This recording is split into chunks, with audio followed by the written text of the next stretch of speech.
Bismillahirrahmanirrahim. Assalamualaikum warahmatullahi wabarakatuh. Alhamdulillahirabbil alamin. Wassalatu wassalamu ala rasulil amin wa ala alihi wa ashabi man tamassaka bisunnati ila yaumidin. Pemirsa dan pendengar Roja TV dan juga Radio Roja muliakan Allah Subhanahu wa taala. Alhamdulillah kembali di kesempatan pagi hari ini di hari Jumat yang penuh berkah ini kita dapat melanjutkan pembahasan kita yaitu faedah-faedah yang terdapat dalam sejarah Islam, mengerti berbagai perjuangan-perjuangan ulama, para tokoh-tokoh Islam yang telah berhasil memperjuangkan Islam, mengangkat kehormatan umat Islam, ya, serta berbagai peristiwa dan pelajaran-pelajaran yang dapat kita jadikan sebagai inspirasi di dalam menghadapi masalah-masalah atau bagaimana kita mengambil pelajaran-pelajaran dari kejadian-kejadian yang terjadi di sepanjang sejarah Islam, di mana cukup banyak pelajaran-pelajaran dapat kita ambil dari pengalaman-pengalaman yang dialami oleh para pendahulu-pendahulu Islam agar kita mampu menggali dan menjadikan sebagai ibrah bagi kita di dalam kehidupan kita. Pertama kita bersyukur kepada Allah Subhanahu wa taala. Alhamdulillah di kesempatan pagi hari ini kita kembali diberi kesehatan dan kesempatan Allah Subhanahu wa taala untuk melanjutkan pelajaran kita.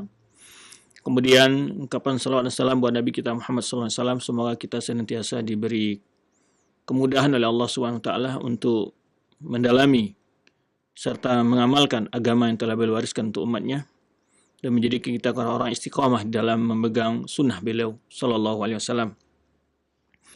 Pemirsa dan pendengar rahmati Allah Subhanahu wa taala, pembahasan kita pada kesempatan ini adalah tentang kelanjutan dari kekuasaan Abdul Malik bin Marwan. Setelah kita bicara tentang setelah Muawiyah dia mengangkat anaknya Yazid bin Muawiyah, ya, kemudian Muawiyah bin Yazid, kemudian setelah Muawiyah bin Yazid wafat, cucu dari Muawiyah yang besar, yang anak Abi Sufyan, di situ kekuasaan terbagi kepada dua hal. Kita jelaskan sebelumnya, di mana ada Abdullah bin Zubair yang diangkat dibaiat oleh masyarakat Mekah dan Hijaz atau Madinah, termasuk kekuasaannya diantaranya menguasai daerah Kufah, yang di mana daerah Kufah yang semenjak masa wafatnya Muawiyah mengalami kegoncangan politik, ya, yang silih berganti, baik dari pengaruh dari kekuatan kelompok Syiah maupun kelompok Khawarij. Kemudian berlanjut dengan setelah wafatnya seketika Marwan bin Hakam mencoba menyatukan kekuasaan, di mana sebelumnya dia menguasai daerah Syam dan Mesir dan beberapa daerah juga di Kufah, berupaya untuk mengembalikan kekuasaan yang berada di bawah kekuasaan Bani Umayyah sebelumnya, yang diantaranya wilayah Mekah dan Madinah yang dikuasai oleh Abdullah bin Zubair. Namun dalam perjalanan dia mengembalikan itu, dia wafat dan akhirnya dia menunjuk anaknya sebagai pengganti, yaitu Abdul Malik bin Marwan. Nah, Abdul Malik bin Marwan ini akan kita bahas. Beliau adalah Abdul Malik bin Marwan bin Hakam bin Abil As bin Umayyah bin Abdul Syamsi bin Abdul Manaf bin Qusay bin Kilab. Jadi beliau bertemu dengan kakek Rasulullah SAW, yaitu Abdul Manaf, ya. Gelarnya ada Abu Walid. Dia dilahirkan pada 26 Hijriah di kekuasaan Utsman bin Affan, dan kemudian dibaiat dengan khilafah atau dengan kepemimpinan Islam setelah wafat ayahnya. Baik. Kemudian di saat wilayahnya menguasai daerah Syam dan juga sebagian Mesir, ya, kemudian beberapa wilayah lainnya, dia berupaya kembali mengembalikan kesatuan kekuasaan kaum muslimin yang saat itu sebagiannya dikuasai oleh Abdullah bin Zubair, ya, yaitu seorang sahabat anak dari Zubair bin Awam. Kemudian dalam hal itu terjadilah perebutan penyatuan kekuasaan yang diusahakan oleh Abdul Malik bin Marwan, dan akhirnya Abdullah bin Zubair kalah dalam mempertahankan kewilayahnya, yaitu Mekah dan Madinah. akhirnya kembali bersatu wilayah Islam di bawah pemimpin satu kaum muslimin. Nah, oleh sebab itu Abdul Malik bin Marwan ini dikenal oleh para ulama sebagai tokoh Bani Umayyah yang terpenting yang kedua setelah Muawiyah bin Abi Sufyan, karena dia kembali menyatukan wilayah Islam secara utuh. Kemudian di masanya juga hidup berbagai kembali kekuatan Islam dan juga mampu memperluas wilayah-wilayah Islam ke daerah lainnya seperti Sijistan, daerah-daerah yang sekarang bagian negara-negara Rusia sebelumnya. Nah, kemudian juga dia terkenal dengan seorang orang yang berilmu, wara, ya, alim, karena memang dia tinggal di Madinah. Nah, ini akan kita jelaskan. Taib. Di antara keutamanya disebutkan oleh Marwan berkata Ahmad bin Abdullah Al-Ajli, kana Abdul Malik abakharul fami wa innahu wulida li sittatil ashhur. Ya. Kemudian disebutkan kana abidan wa qala Ibnu Sa'ad dalam tabaqatnya menjelaskan kana abidan nasikan bil Madinah qabla khilafah. Dia seorang orang yang ahli ibadah, yang taat kepada Allah ya di sebelumnya, dan juga belajar kepada para ulama-ulama di Madinah. Berkata ya Al-Ghassani, kana Abdullah bin Marwan katsiran ma yajli ila Ummi Darda, di mana Abdul Malik bin Marwan ini sering belajar kepada Ummi Darda. Faqala lahu marratan, dan Ummu Darda pernah berkata kepadanya bahwa ini ayya amal mu'minin annaka syaribta tila ba'dan an-nuski wal ibadah. Qala i wallahi wad dima'a qad syarabtuha. Ini di antara kiasan-kiasan pelajaran yang disebutkan oleh Ummu Darda, firasatnya kepada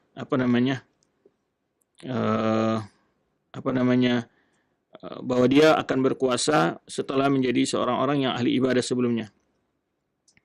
Berkata Nafi' adalah guru dari Imam Malik dan juga Imam Syafi'i, dia mengatakan laqad ra'aitul Madinah wa ma biha syabun asyadu tashmiran wal afqaha wal ansaka wal aqra' li kitabillah min Abdullah bin Marwan. Kata Nafi', ya, guru dari Imam Syafi'i dan Imam Malik, aku melihat di Madinah tidak ada seorang pemuda yang sangat bersemangat untuk mencari ilmu agama dan lebih paham ilmu agama dan lebih rajin beribadah dan banyak membaca kitab Allah daripada Abdul Malik bin Marwan. Dan juga Abu Zinad menyebutkan, ya, fuqaha al-Madinah, Sa'id bin Musayyib dan juga Abdul Malik bin Marwan, Warwah bin Zubair, wa Qubaisah bin Zu'aib. Ini termasuk di antara ulama-ulama yang diperhitungkan dia di Madinah. Berkata Ibn Umar, wulida nasu abna'un wa wulida Marwan aban. Ini setiap manusia melahirkan anak, yang dilahirkan disebut anak, tapi Ibn Umar melahirkan seorang orang yang dewasa, maksudnya bapak atau udah orang dewasa. Kemudian masih banyak sebetulnya pujian-pujian kepada Abdul Malik bin Marwan ini, ya.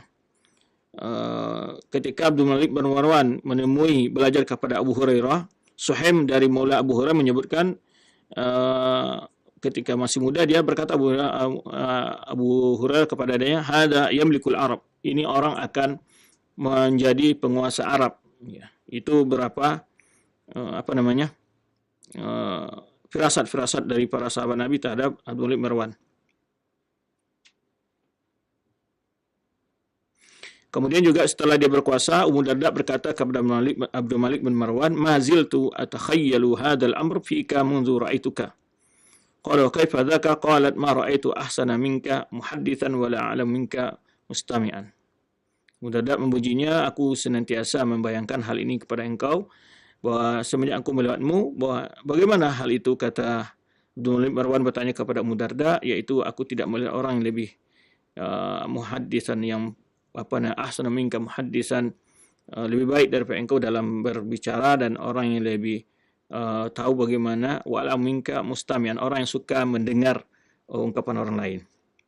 Berkata Sya'bi, ma jalastu ahadan illa wajadtu li alaihi fadl. Sya'bi menyebutkan, aku tidak berteman atau duduk dengan seorang pun kecuali aku merasa punya keutamaan di atasnya, kecuali Abdul Malik bin Marwan. Fa inni ma dzakartuhu haditsan illa zadani fihi.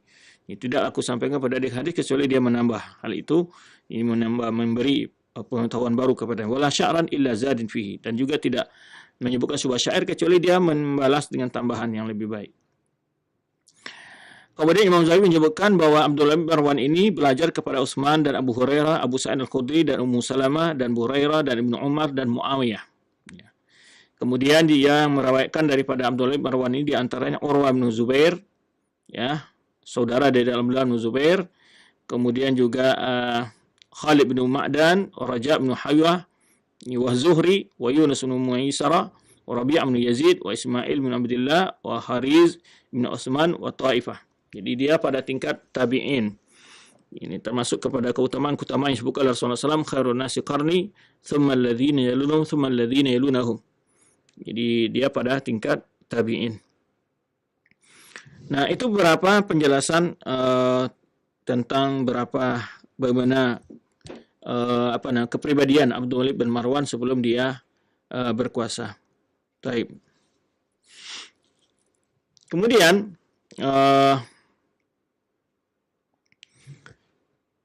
Abdul Malik Marwan di antara kemajuan-kemajuan di masa dia adalah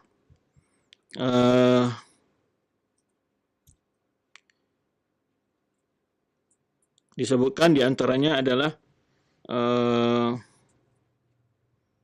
dia pernah orang pertama membuat mata uang Islam. Mata uang Islam yang disebutkan di sini qala Yahya bin Bukair sami'tu Malikan, Imam Malik menceritakan yaqulu awwal man daraba ad-dananir Abdul Malik wa kataba 'alaiha al-Qur'an. Jadi orang yang pertama sekali membuat mata uang dari emas itu di masa Abdul Malik bin Marwan ini.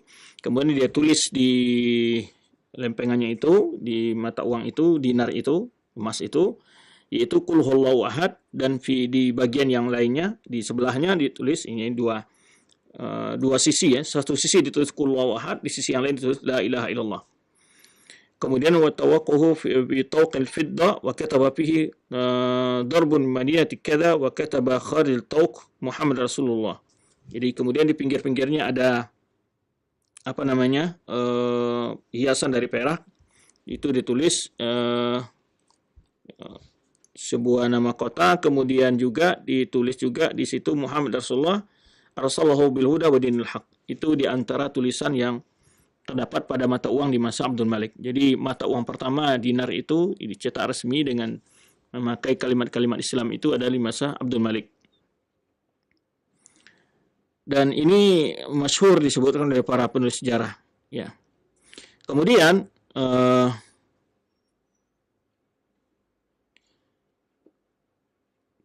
juga dia tadi kita sebutkan setelah dia membuat mata uang itu, maka Raja Rum mengkritik perbuatan dia. Innakum qad ahtatum fi tawamirikum syai'an min dzikri nabiyikum fatrukuhu. Jadi karena dia menyebut tadi di pinggir-pinggirnya hiasi perak itu ditulis dengan Muhammad Rasulullah SAW. Ya, Muhammad Rasulullah SAW ditulis oleh arsalu bil huda wa dinil haq. Maka dikritik oleh Raja Rum waktu itu, atakum min dananirina. Kemudian disebutkan, sungguhnya kata Raja Rum waktu itu, kalian telah membuat pada mata uang kalian sesuatu yang menyebutkan tentang Nabi kalian. Maka tolong dihapus atau dirubah, kata Raja Rum. Wa illa, jika tidak, atakum min dananirina dzakra ma takrahun. Jika tidak, kami juga akan menulis di mata uang kami, kata Raja Rum, hal-hal yang tidak kalian sukai. Kemudian hal itu membuat Abdul Malik menjadi hal marah. Farsala ila Khalid bin Yazid bin Umayyah fasyawirhu. Kemudian dia kirim utusan kepada Khalid bin Yazid bin Muawiyah, anak dari Yazid bin Muawiyah. Dia bermusyawarah, ya. Faqala hurima danadiruhum wadrib linnasi sikakan fi hadzikrullahi wa zikr rasulih. Jadi awal ceritanya begini, disebutkan waktu itu di bahwa mata uang dinar mereka tidak diharamkan untuk dipergunakan di wilayah Islam. Wala ta'fihim mimma yakrahun fi tawamir fadrib dananir sana 75. Jadi kata masukan dari Khalid bin Yazid bin Muawiyah, ini cucu dari Muawiyah ini, memberikan masukan untuk membuat dinar sendiri, kemudian dibuat tanggalnya dan tahunnya. Nah, ini di antara awal bagaimana perkembangan salah satu kemajuan di masa kekuasaan Abdul Malik bin Marwan. Kemudian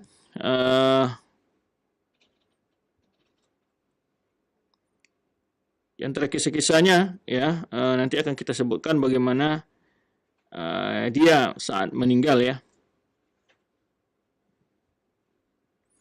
Disebutkan di sini di antara perkataan-perkataan hikmahnya dia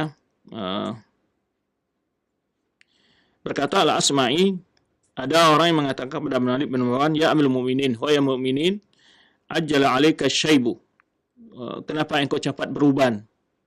Maka dia menjawab, wa kaifa la? Kenapa mengapa tidak? Kata dia, wa ana ardu aqli 'ala nasi fi kulli jum'atin. Karena aku selalu mengeluarkan ya isi otakku kepada manusia setelah hari Jumat. Ya. Dan juga diriwayatkan oleh Muhammad bin Harab Az-Ziyadi, dia mengatakan, dia ada orang berkata kepada Malik bin Marwan, man afdalun nas? Ya, siapa manusia yang paling afdal? Dia menjawab, man tawadha'a an rifa'atin, orang yang tawadhu walaupun dia punya kehormatan. Wa zahada an qudratin, dan zuhud ya dari kalaupun dia memiliki kemampuan harta yang banyak tapi dia zuhud. Wa ansafa an quwwatin, dan memaafkan ketika dia memiliki kemampuan untuk membalas dendam. Ini perkataan-perkataan Abdul Malik bin Marwan bagaimana dari seorang penguasa kaum muslimin ya saat itu memiliki pemahaman yang begitu bagus tentang agama, dan dia bagaimana dia memberikan nasihat-nasihat kepada rakyatnya.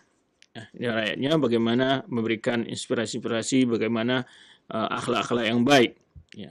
Di antaranya dia menyebutkan ya manusia afdal itu orang yang tawadhu ya, an rif'atin, jauh dari kesombongan, dan orang yang zuhud ya, wa an qudratin, padahal dia mampu untuk hidup lebih berfoya-foya, wa an safa'an quwwatin, dan orang yang mampu memaafkan ya, berbuat adil dan memaafkan ketika dia mempunyai kekuasaan-kekuatan.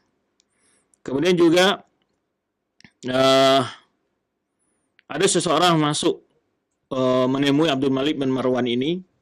Dia berkata kepada Malik bin Marwan, ini diriwayatkan oleh Ibnu Aisyah mengatakan Abdul Malik bin Marwan, ketika seseorang menemui Abdul Malik bin Marwan dari suatu daerah pedalaman, maka Abdul Malik bin Marwan berkata kepadanya, afini min arba, tolong engkau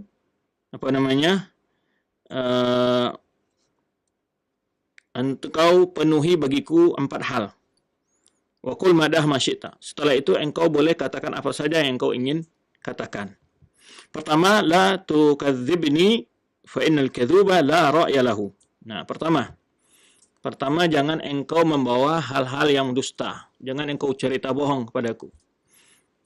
Ya, seseorang datang menemui dia ingin memberikan informasi atau ada berita-berita atau dia mempunyai kebutuhan, maka Abdul Malik bin Marwan mengatakan.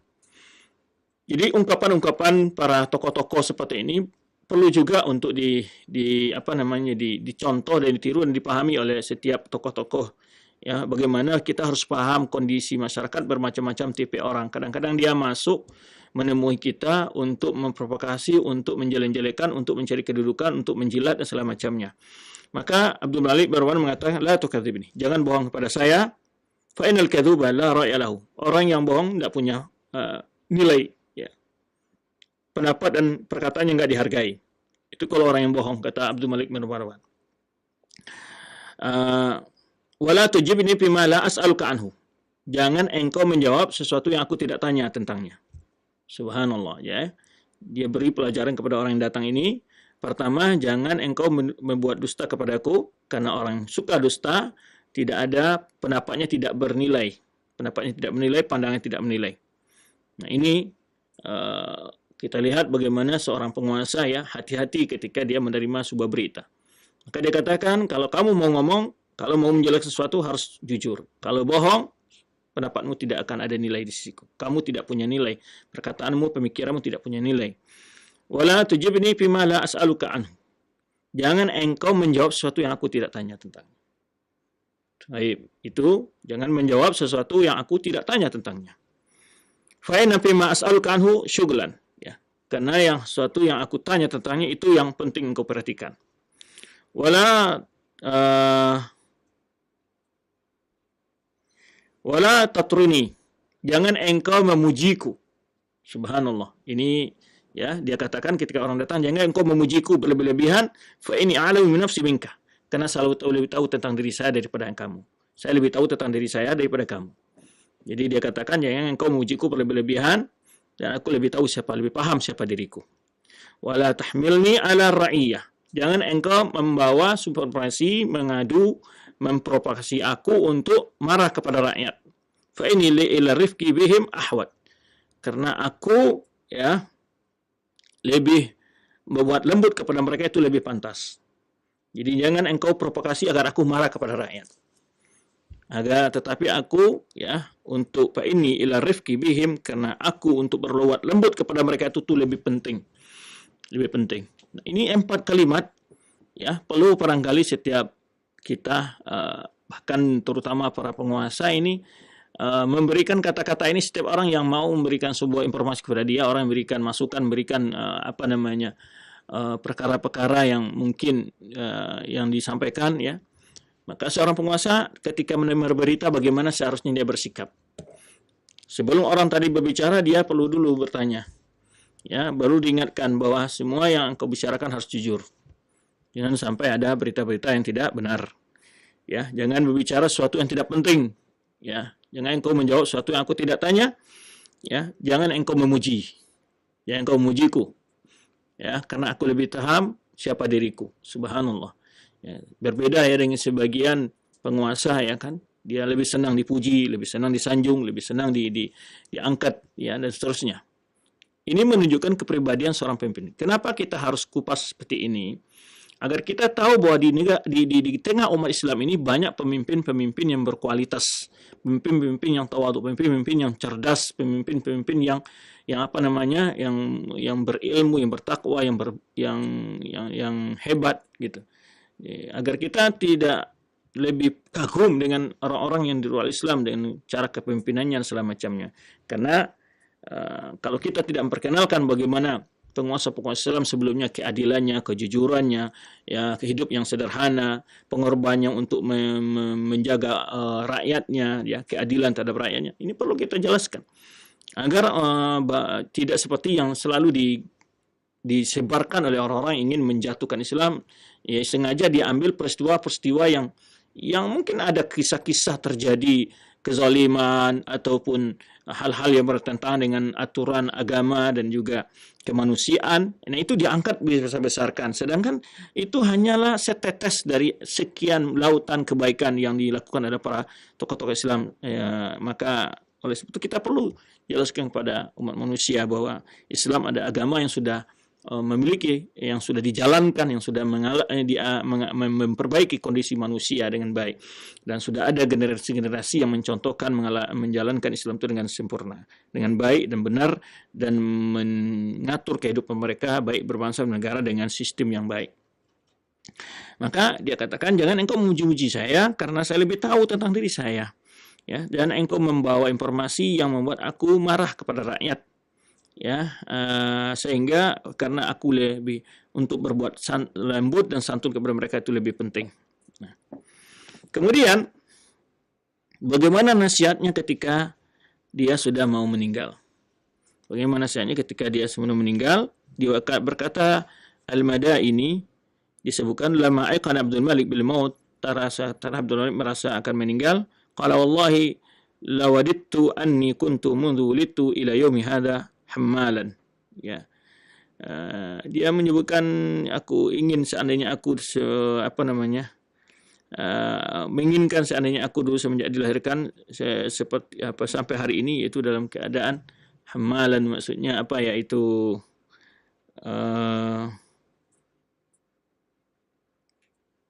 orang yang biasa-biasa saja.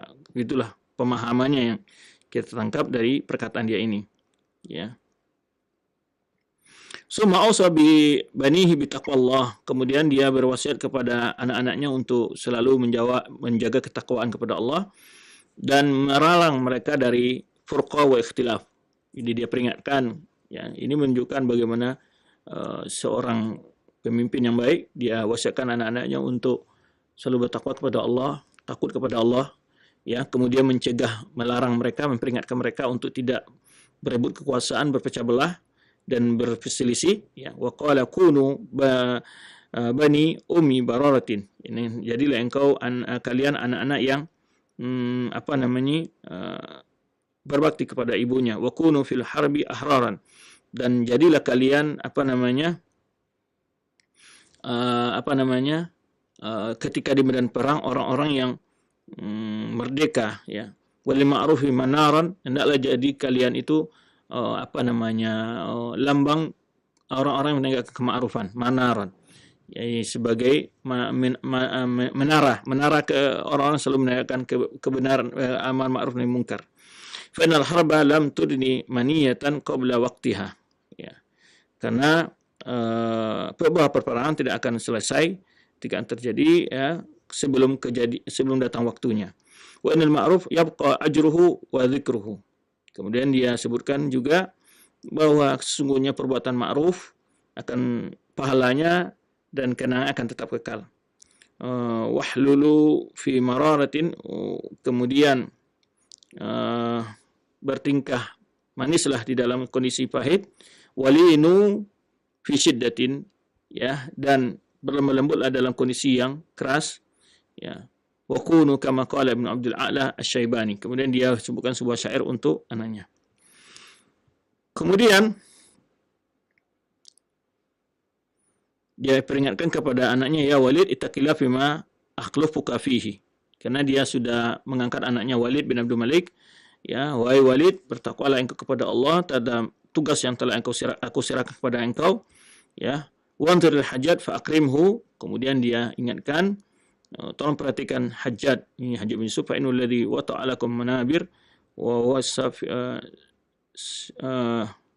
sayfuka ya Walid wa yaduka ala man nawak fala tasma'anna fihi qawla ahadin wa anta ilai ahwaj minhu ilaika wa du'an nas ila idza mittu ila al-bai'ah faman qala bi ra'sihi hakadha faqul bi sayfika hakadha. Ini dia memberikan nasihat kepada anak-anaknya, bagaimana anaknya yang tertua yang diangkat menjadi penggantinya itu Walid, memastikan untuk menghargai salah satu Hajjaj bin Yusuf yang ma'ruf. Dia juga di masa kekuasaannya terkenal dengan orang yang banyak melakukan kezaliman. Tapi maksud di sini bagi dia adalah menghargai, karena Hajjaj bin Yusuf ini membuat orang tidak berani untuk melakukan kesewenang-wenangan dalam membuat keonaran di tengah kekuasaan saat itu. Jadi ada memang efek buruk dan juga efek positif dari sifat Hajjaj bin Yusuf ini. Karena Hajjaj bin Yusuf ini di Kufah, kita kenal daerah Kufah di masa sebelumnya adalah selalu daerah yang selalu penuh dengan masalah-masalah pemberontakan, kemudian juga lahirnya berbagai bentuk aliran segala macamnya, mulai Khawarij, Syiah, Qadariyah, Jabriyah, dan terusnya. Nah, ketika diangkatnya Hajjaj bin Yusuf itu semua mereka tiarap, nggak berani berbuat apa-apa. Karena Hajjaj bin Yusuf menghukum dengan tangan besi istilahnya. Ya, bahkan Hasan Basri, ya, menyebutkan ketika bagaimana kekuasaan Hajjaj bin Yusuf, dia menyebutkan janganlah kalian lawan azab Allah dengan pedang. Jangan kalian tolak azab Allah atau peringatan Allah ini dengan pedang. Karena Anda melihat lahirnya pemimpin-pemimpin yang kejam itu adalah akibat dari sebuah kondisi masyarakat, dan Allah memberikan balasan kepada mereka, ya, di mana Allah sebutkan wa kadzalika wali ba'dadh zalim ba'dadh ma kanu yaksibun. Allah mengangkat pemimpin zalim sebagai akibat dari perbuatan bagian yang lainnya. Maka oleh sebab itu banyak nasihat-nasihat para ulama di Malik bin Anas, ya, dan Hasan Basri, ya, memberikan nasihat bagaimana pun kejamnya Hajjaj saat itu, Hasan Basri menasihatkan mereka agar mereka masyarakat menahan diri dan dengan kesabaran. Nah, ini beberapa kondisi yang ada di masa kekuasaan Abdul Malik, ya. Imam Suyuti menyebutkan di antara nilai negatif dari kekuasaan Abdul Malik ini, ya, adalah ketika dia law lam yakun musawwir Abdul Malik illa Hajjaj bin Yusuf tawali iyahu ila al-muslimin ala sahaba yuhinuhum wa dhilluhum qatlan wa darban. Jadi di antara keburukan, ini kekurangan Abdul Malik bin Marwan ini ketika dia mengangkat Hajjaj bin Yusuf sebagai gubernur di Kufah. Karena memang kita tahu karena kondisi Kufah itu butuh kepada orang-orang yang keras ya, karena masyarakatnya selalu membuat kegaduhan-kegaduhan yang tidak berhenti. Bahkan kita sudah lihat bagaimana di masa Umar bin Khattab, di masa Utsman, berlanjut pada masa Ali, itu beberapa perintah berikutnya. Di masa Umar bin Khattab, ya, sahabat yang dijamin masuk surga menjadi gubernur di sana mereka fitnah, ya, itu Sa'ad bin Abi Waqqas. Ya, kemudian 2 kali Sa'ad bin Waqqas diangkat oleh Umar, setelah itu tidak diangkat lagi. Kemudian selalu aja mereka menjelek-jelekkan pemimpin mereka Abu Musa al-Asy'ari dan seterusnya, ya, yang diangkat oleh Umar bin Khattab, dan mereka selalu memburu-buru pemimpinnya, mereka selalu membuat kegaduhan-kegaduhan. Maka ya, Allah mentakdirkan Hajjaj bin Yusuf untuk menjadi salah satu gubernur di Kufah di masa kekuasaan Abdul Malik bin Marwan ini. Itu menyebabkan gerakan-gerakan separatis yang timbul itu tidak muncul, gitu, tidak berani. Dia utamanya seperti gerakan Syiah dan Khawarij. Baik, itu sedikit tentang sekilas kekuasaan Abdul Malik bin Marwan. Kemudian kita akan lihat berbagai upaya-upaya yang dia lakukan menetralisir keadaan saat itu, dan juga peluasan-peluasan daerah yang telah dilakukan di zaman dia. Ya. Sebelumnya dia mendalikan berbagai gerakan-gerakan separatis yang muncul, di antaranya kelompok Syiah dan Khawarij. Ya, kelompok Syiah dan Khawarij ini ada berapa kelompok Khawarij itu yang muncul, yaitu Khawarij Azariqah, ya, yaitu pengikut Nafi' bin Azraq, dan di mana dia memanfaatkan kondisinya sebelum Nafi' bin Azraq, Najdah bin Amir, dan beberapa tokoh-tokoh yang lain itu, Abdullah bin Safar, ya, itu mereka pada awalnya membantu Abdullah bin Zubair untuk melawan Marwan bin Hakam. Ya. Namun setelah itu mereka kembali ke daerah Kufah, Basrah. Mereka di sepanjang perjalanan terjadi perdebatan sama mereka, dan ketika mereka tahu bahwa Abdullah bin Zubair tidak menerima pemikiran mereka, yaitu mengkafirkan sahabat Nabi seperti Utsman dan Ali dan para sahabat-sahabat lain yang ikut dalam perang Siffin dan perang Jamal, mereka akhirnya mundur, ya, dari pasukan Abdullah bin Zubair. Akhirnya mereka pulang dan membuat gerakan-gerakan sendiri masing-masing. Waktu itu membuat kelompok-kelompok sendiri. Itu di antara Khawarij, ya, Azariqah yang dikenal dengan pengikut Nafi' bin Azraq. Nah, kemudian di sini disebutkan dalam menjelaskan di mana mereka itu melakukan perlawanan juga terhadap kekuasaan Abdul Malik bin Marwan setelah dia berkuasa. Di antara juga ada lagi Safariyah, itu Khawarij, pengikut dari Abdullah bin Safar. Sebetulnya pada awalnya Abdullah bin Safar ini bersama-sama dengan Najdah bin Amir dan juga dengan Nafi' bin Azraq. Baik. Ini di mana kelompok-kelompok Khawarij ini selalu menimbulkan kegaduhan-kegaduhan, memanfaatkan kondisi-kondisi. Ya, memanfaatkan kondisi-kondisi yang lagi lengah dari para penguasa. Mereka melakukan semacam gerakan untuk mengganggu ketenangan masyarakat. Nah, oleh sebab itu Abdul Malik bin Marwan bersikap tegas kepada mereka, ya, dan mengendalikan gerakan mereka, tentu dengan menghukum bagi yang berhak untuk dihukum mati, dan seterusnya. Akhirnya di masa Abdul Malik bin Marwan ini gerakan Khawarij boleh dikatakan agak mundur, ya, tidak muncul banyak, karena memang di antara tadi dia telah menunjuk Hajjaj bin Yusuf sebagai gubernur Kufah yang mengendalikan kondisi politik yang selama ini gonjang-ganjing terus di Kufah. Kemudian ada gerakan namanya Harakah Ibnu As'as. Ibnu As'as ini adalah dia gerakan yang ada di Irak itu melawan kekuasaan Umayyah juga, kekuasaan Abdul Malik bin Marwan. Kemudian kekuatan ini semakin kuat, ya. Pada awalnya dia tidak merupakan sebuah mazhab aliran pemikiran, ya, seperti kekuatan Syiah dan Khawarij. Tapi walhaqqan Abdurrahman bin As'as zaim qabilah Kindah wa ahdu zu'ama al-Kufah, dia adalah tokoh ini. Abdurrahman bin As'as ini tokoh dari kabilah suku Kindah dan juga seorang tokoh dari pembesar tokoh-tokoh tersenior dari daerah Kufah. Ya, mereka memanfaatkan perasaan kebencian dari masyarakat Kufah itu untuk melawan ahli Irak, melawan Daulah Umayyah. Mereka menghidupkan kembali peristiwa-peristiwa, cerita-cerita yang terjadi bagaimana Muawiyah bin Abi Sufyan mengendalikan mereka di Kufah, ya, sampai ketika terjadinya juga di masa Yazid bin Muawiyah, terbunuhnya Hussein. Itu mereka angkat isu-isu tersebut. Kemudian wa ash'ala hadhihi al-hurub allati kana ihda akhtar al-harakat allati wajaha Abdul Malik bin Marwan, sehingga salah satu kekuatan yang cukup besar dihadapi oleh Abdul Malik bin Marwan itu adalah gerakan atau kelompok separatis yang dipimpin oleh Abdurrahman bin As'as dari suku Kindah ini. Baik. Setelah Hajjaj menguasai kekuatan pasukan-pasukan Khawarij di Irak pada tahun 78 Hijriah atau sekitar 697 Miladiyah Masehi, ya. Dia mengarahkan lagi kekuatannya untuk menghadapi pasukan dari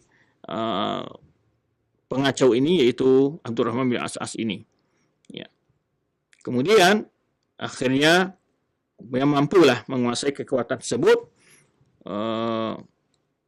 Kemudian juga dalam waktu yang sama mereka juga menghadapi ancaman daripada Raja Kabul, yaitu Rotbil, Malik Kabul. Kabul sekarang adalah salah satu kota yang ada di Afghanistan, dan juga mempersiapkan kekuatan untuk mengganggu keamanan wilayah Islam. Maka Hajjaj pun menyiapkan tentara yang cukup besar, ya, untuk melawan kekuatan dari Rotbil, dari Raja Kabul ini. Ya, Kabul sekarang terletak di Afghanistan. Nah, di daerah Afghanistan, Sijiskan itu sudah masuk Islam di awal-awal masa sahabat Utsman bin Affan. Maka daerah itu tuh pun karena jauh dari wilayah itu juga mengalami kelemahan dari pengawasan kekuasaan Bani Umayyah, sehingga kadang-kadang terjadi mereka musuh-musuh ingin mengembalikan lagi kekuasaan mereka yang telah hilang. Nah, sebab terjadinya perselisihan antara Abdurrahman bin As'as dengan Hajjaj ini adalah ketika Hajjaj setelah sampai pada Kabul, dan daerah itu ada daerah yang bergunung, kita lihat kondisinya Afghanistan, ya, yang begitu sulit, ya, gunung-gunung batu, bukit-bukit batu itu. Maka pasukan dari Abdurrahman bin As'as ini menginginkan mereka untuk tidak melanjutkan penyerangan dan menguasai daerah-daerah wilayah yang sulit itu. Namun Hajjaj bin Yusuf ingin menangkap Erbil dan ingin tetap berusaha untuk menguasai daerah itu secara utuh dan penuh. Dan ini awal perselisihan antara Ibn al-As'as ini dengan Hajjaj. Namun pada akhirnya Ibn Kindah ini karena kesal dengan Hajjaj, dia buat pasukan dan ingin menyerang pasukan si Hajjaj. Nah, ini awal pertempurannya, dan namun akhirnya Hajjaj mampu menguasai kembali pasukan yang dipimpin oleh Abdurrahman bin As'as ini, dan akhirnya dia lari ke Kabul, dan akhirnya dia berakhir hidupnya di Kabul tersebut, lari daripada kejaran pasukan Hajjaj bin Yusuf. Adapun politik luar negeri dari masa Abdul Malik bin Marwan, luar negerinya gimana? Ya, perjuangan yang dilakukan oleh Abdul Malik bin Marwan di masa kekuasaannya cukup banyak juga. Ya, sebelah arah timur, ya, mereka juga berusaha meluaskan kekuasaan Islam, ya, di masa Abdul Malik bin Marwan ini, kaum muslimin di masa itu. Di antaranya, ya, walaupun Abdul Malik bin Marwan banyak menghadapi masalah-masalah dalam negeri, namun dia mampu juga meluaskan kekuasaannya saat itu. Ya, di antaranya adalah wilayah Khurasan daerah pada tahun 78 itu watawalla Khurasan Mahlab bin Abi Safrah. Ini salah satu dari pemimpin pasukan di sana waktu itu. Alladzi ghada ma abnahi bilada ma wara' an-nahar khasatan Madinah Kash. Di daerah timur itu di luas masuk Khurasan, ya, Madagaskar dan apa daerah wara' an-nahar istilahnya ini. Kemudian ya terus memperluas daerah itu. Ini muahad Qutaibah Muslim Bahili wilayah Khurasan Fi'am, dan akhirnya wilayah Khurasan itu daerah yang pinggiran ini Iran, Irak sana. Nah, itu semakin meluas dikuasai oleh Abdul Malik Marwan. Kemudian daerah Bizantiah, ini kita tahu bahwa Bizantiah adalah kerajaan Romawi yang ada di masa Abdul Malik Marwan juga. Itu juga ada sebagiannya faqad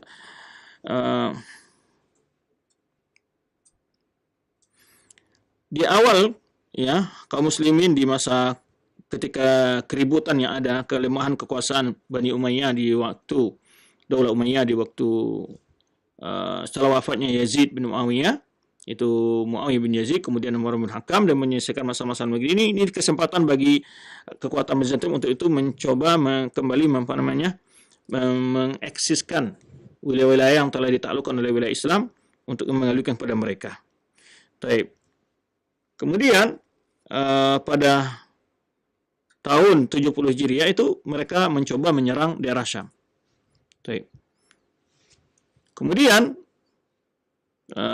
kejadiannya hal itu ya tentu berkat pertolongan Allah juga, mereka belum bisa menguasai daerah Syam saat itu, dengan walaupun saat itu Abdul Malik bin Marwan lagi sibuk melihat memperhatikan menyelesaikan masa-masa dalam negerinya. Di antara hal ini hasil dari ini, dari ketegangan yang ada antara Rom ini, di mana kaum muslimin ketika adanya upaya dari Rom itu melawan, mereka kembali menjaga daerah-daerah pinggiran mereka. Kemudian kaum muslimin melakukan penyerangan, ya, dan akhirnya sampai daerah pergunungan Lebanon, dan di situ kaum muslimin mampu memulihkan wilayah-wilayah yang kembali diceplok oleh kerajaan Romawi itu. Maka Abdul Malik membeli wilayah-wilayah itu tafadiyan lil harbi fi hadhihi al-mantiqah min jihatin wa li tafarruq li masyakil dakhiliyah. Di sini Abdul Malik untuk mencoba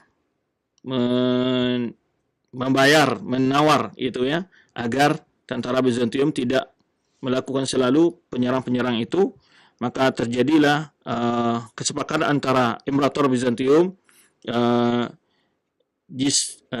Justinian Ats-Tsani Mu'ahadah fi am 70 ini, salah satu bagaimana yang dikenal di dalam Islam itu mufawadah. Ini juga pernah dilakukan oleh Rasulullah SAW di bagaimana waktu perang Hudaybiyah, perjanjian Hudaybiyah.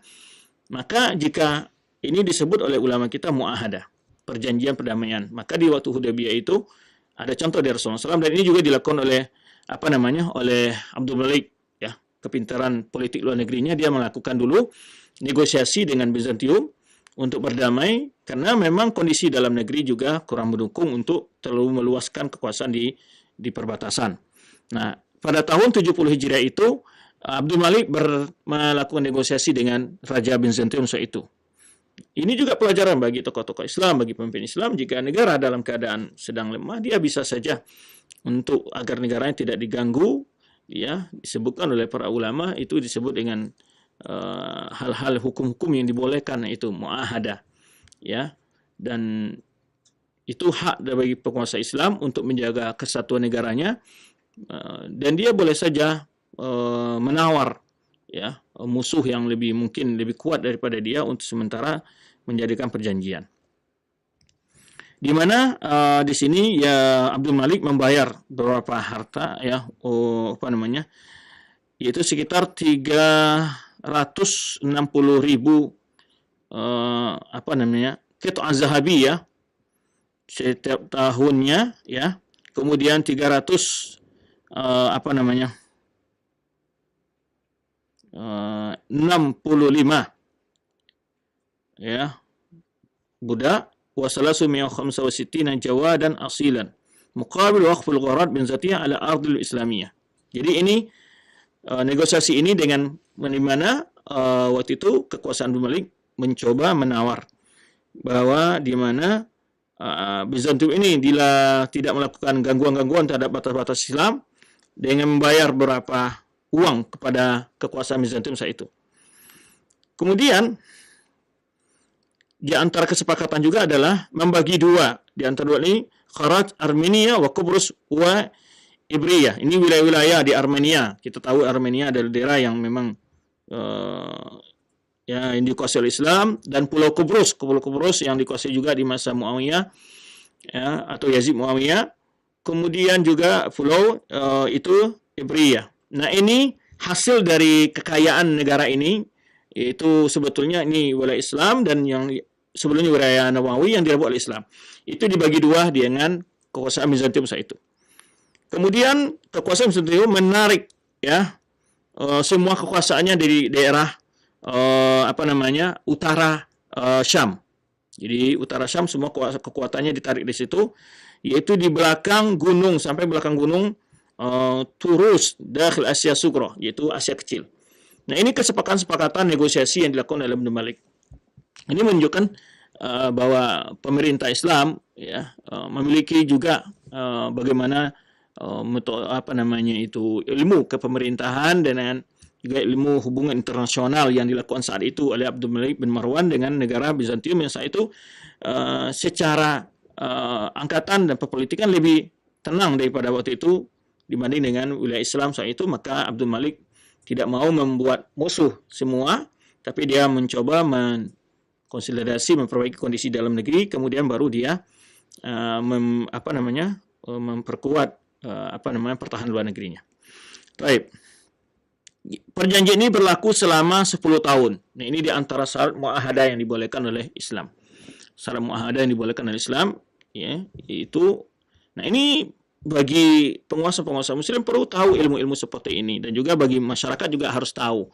Jangan menilai ketika ada pemerintah, ada penguasa yang melakukan pembayaran atau kepada negara lain yang memang angkatan perang lebih kuat daripada Muslim, itu boleh saja dalam rangka muahadah demi menjaga kekuatan Islam dan ke wilayah Islam agar tidak diganggu dan lebih fokus untuk memperbaiki kondisi masyarakatnya, baik angkatan dan pendidikannya.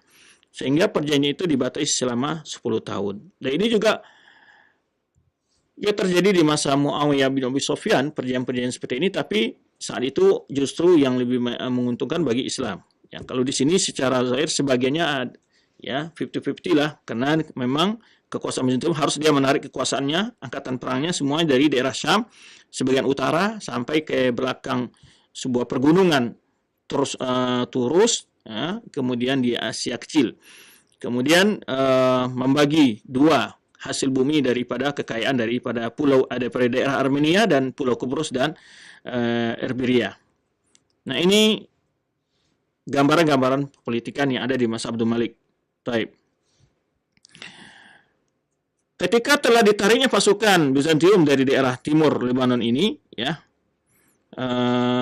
karena mintaji inshabil marada min jibal Libnan shimali Syam an dammarat al-kasur an-nahas alladhi kana yahmi Asya Sughra min gharatil muslimin wa sama li haula at-tajdid gharatihim ala hadhihi al-mantiqa wa tawtit markazihim fi aqalim allati fatahuha hadithan fa'adat ghazawat asy-syawati wa sawaif. Nah, di antaranya juga adalah benteng-benteng yang dibuat oleh itu dirobohkan kembali sehingga terbuka peluang untuk orang Islam untuk masuk ke wilayah-wilayah Bizantium kembali, ya, dan kembali adanya kekuatan laut yang bisa dimajukan di masa Abdul Malik bin Marwan.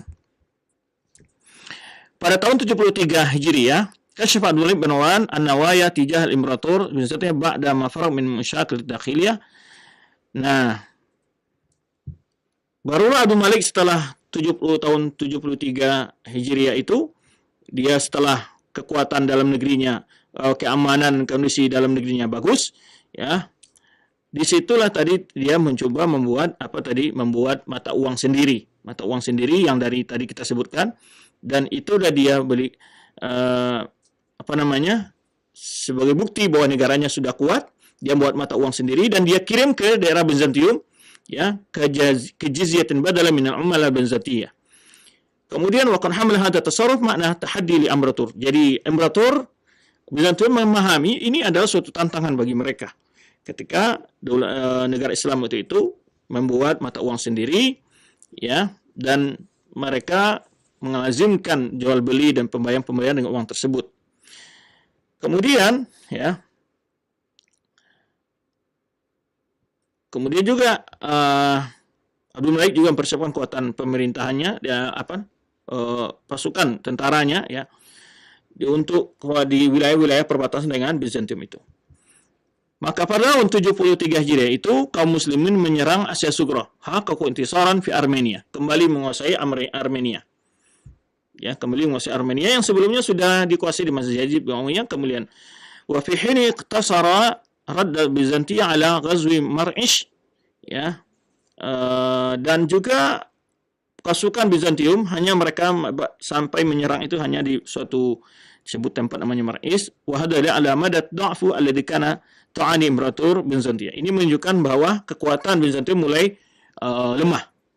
Nah, ini menunjukkan bagaimana Islam, ya, kita berpikir menyebabkan kekuatan lebih dahulu. Maka ini juga siasat Rasulullah SAW di masa beliau menata kehidupan bernegara di Madinah. Beliau tidak membuat permusuhan dengan semua wilayah-wilayah yang ada sekitar Madinah, kekuasaan kabilah-kabilah orang kafir musyrikin, tidak. Beliau fokus hanya menghadapan dengan orang kafir Quraisy saja. Dan mungkin perjanjian dengan wilayah-wilayah dengan kabilah-kabilah yang ada di sekitar Madinah. Demikian politik yang dilakukan oleh para penguasa-penguasa Islam. Di antara Abdul Malik bin Marwan ini bagaimana dia menata negaranya, bagaimana hubungan luar negerinya, kemudian setelah itu dia memperkuat hubungan setelah dalam negerinya kuat, dia bisa kembali menunjukkan kekuatannya di dunia internasional. Baik.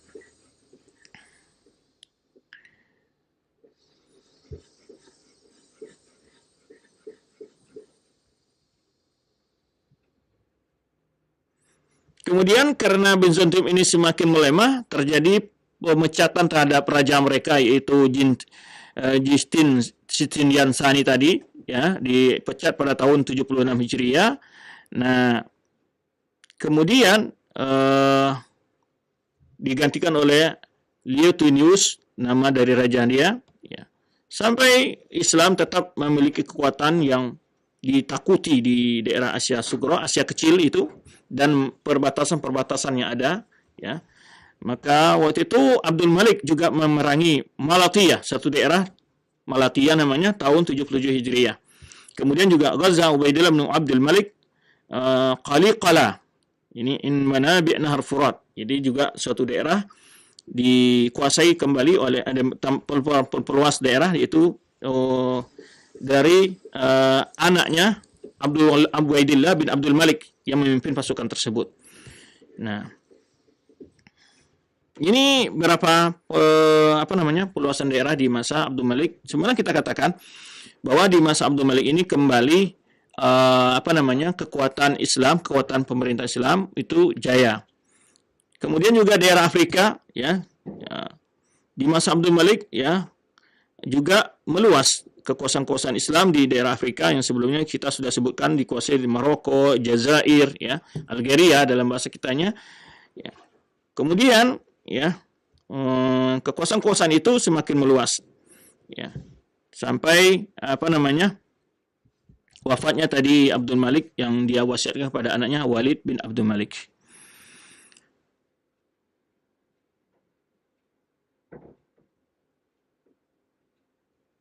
Baik, barangkali itu yang dapat kita jelaskan bagaimana di antara perjuangan Abdul Malik bin Marwan di dalam mengembangkan Islam dan menata kehidupan masyarakatnya, ya, setelah sebelumnya melalui kegaduhan yang luar biasa ataupun perpecahan-perpecahan begitu banyak dengan wilayah-wilayah, dan kembali disatukan Abdul Malik bin Marwan di bawah kekuasaan Islam, ya, sampai wafatnya Abdul Malik tadi yang sudah kita jelaskan, dia berwasiat kepada anaknya yaitu Walid bin Abdul Malik.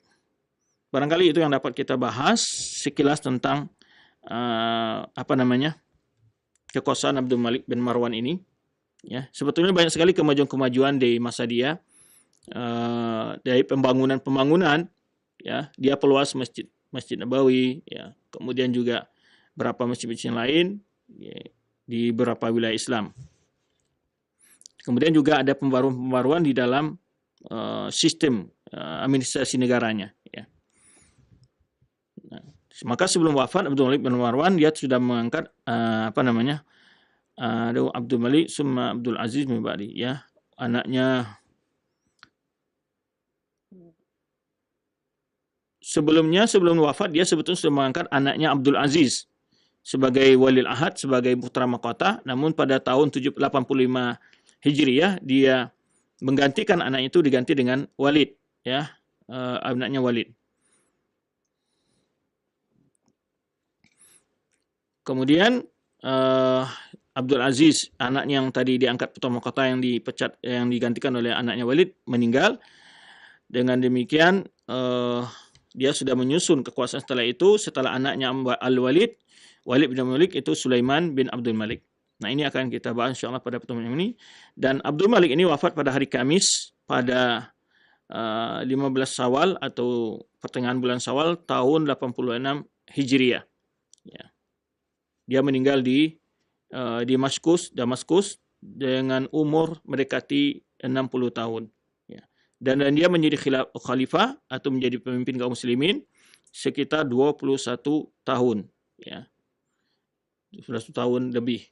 Nah, itu tentang kekuasaannya dan juga bagaimana kepribadiannya, ya. Kita lihat setiap pemimpin lebih dekat kepada Allah Subhanahu wa taala, kewaraannya, keadilannya semakin tinggi pula lah pertolongan Allah kepada dia. Makanya lihat bagaimana Abdul Malik ini kembali mampu menyatukan wilayah-wilayah Islam secara keseluruhan, bahkan kembali menstabilkan batasan-batasan wilayah Islam, bahkan juga bukan hanya segitu, dapat menambah dan kembali bisa mengokohkan ekonomi sehingga mereka punya mata uang sendiri dan seterusnya, dan berbagai kemajuan-kemajuan lain yang dicapai.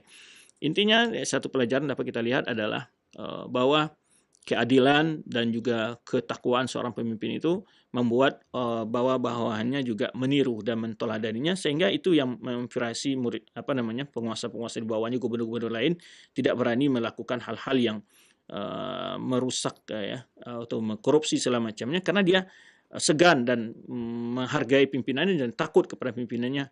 Nah, ini salah satu pola bagaimana supaya berhasilnya sebuah kepemimpinan jauh daripada bentuk korupsi dan kezaliman, bila pemimpin yang tertingginya juga memberikan tauladan yang terbaik, ya, dalam bertakwa dan beriman, dalam ibadah pergaulannya, adabnya, ya, sehingga di dalam memerintah dia menjadi hal yang sangat dikagumi oleh rakyatnya dan juga oleh para perangkat-perangkat negara yang lainnya. Itu yang dapat kita ambil. Semoga kita melihat bahwa Islam punya tokoh-tokoh yang cukup andil bagaimana mengembalikan kondisi-kondisi yang dia alami oleh Islam, oleh kekuasaan Islam, politik Islam saat itu kembali distabilkan oleh Abdul Malik bin Marwan. Tentu memang dalam stabilan itu ada hal-hal yang mungkin dipandang lahir adalah tidak sesuai dengan keinginan atau jalan dengan aturan Islam sendiri secara mutlak. Contohnya seperti kekuasaan Hajjaj bin Yusuf yang begitu kejam, yang begitu keras, ya, dalam pemerintahnya, sehingga membuat banyak korban di masa kuasaannya. Bahkan sebagian sahabat pun mengalami hukuman di masa Hajjaj bin Yusuf. Demikian dapat kita bahas. Semoga kita mendapatkan faedah dari apa yang kita sampaikan. Selanjutnya kita kembali kepada akhir madu kita dari studio Cilensi.